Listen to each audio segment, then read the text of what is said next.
Before going any further, let's take a brief tour of the Insite portal. Each student is given the personalized Insite portal page where you can find information related to your financial aid, your student accounts, your registration status, and also access your email. We're going to start at the bottom center of the page, and we're going to move up.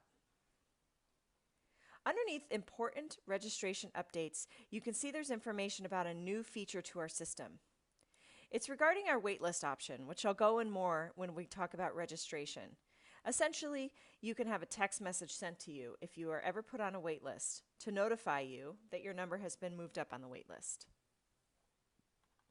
The next section, we can see My Registration Dates. These are my dates. Your dates will be different. You could see that my date was for the summer of 2015. I could register on Saturday, April 11th at 5:30 p.m. And for fall, I could register on Thursday, May 7th at 3:30 p.m. I wasn't able to register for fall classes at 3:15 or even 3:29 on Thursday, May 7th.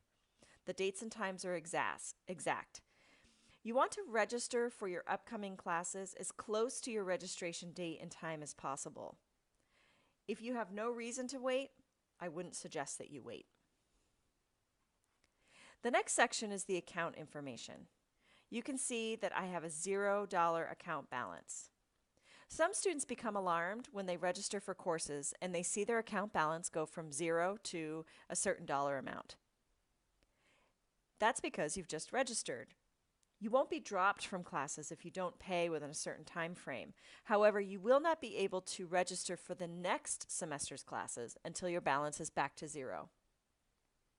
If you're concerned about the amount listed there, if you thought that financial aid should have taken care of it or that you already paid a balance, you should speak to our student accounts office and also our financial aid office to resolve it.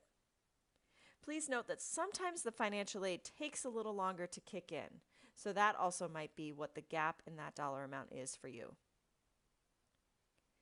Moving over to the left, you can see My Priority Status. This is linked, believe it or not, to when your registration date will be assigned. The goal is to turn all three of these boxes from red to green. You can see that I have not yet completed the assessment or the orientation. Assessment is that box will turn green when you complete your English and or math assessments at the college. The orientation box will turn green once you complete and a grade is issued to you for this class.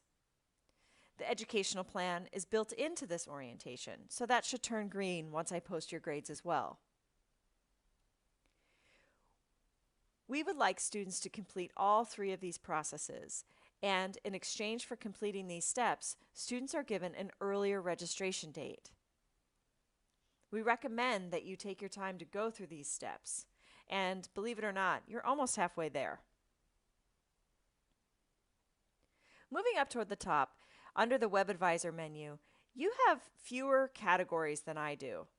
I'm also a faculty member and a counselor here at the college, so my menu looks a little different than yours.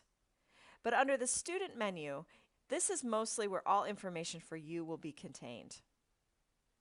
You can see there's information on academic services where you can order a transcript, your academic profile, financial aid information, details on your student account, and your registration. When you select any of these, they expand even further to give you more details. Here you can check your class schedule, manage a wait list, and several other functions related to registration. In the Registering for Classes module, I will go into detail about each of these sections. Let's come over to the left-hand side.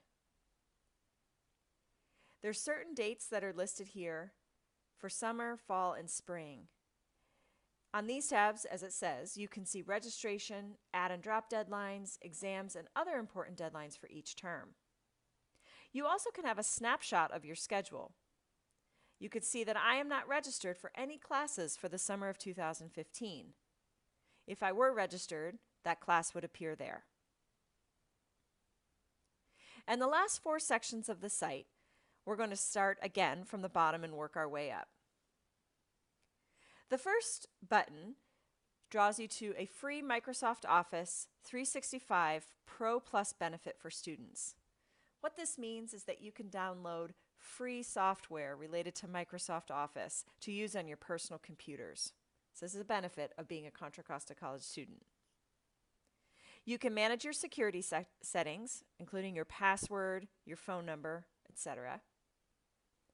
You can also check your college email, which is called your Insite mail. It's very important that you check your Insite email regularly, or at least have it forwarded to your personal email account.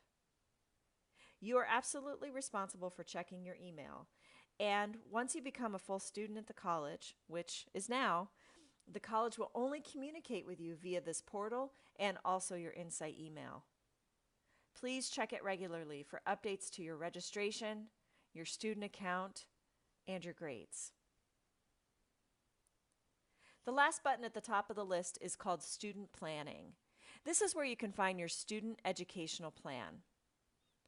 In the last section of the course, we're going to go into how to create your educational plan, including how to use this site.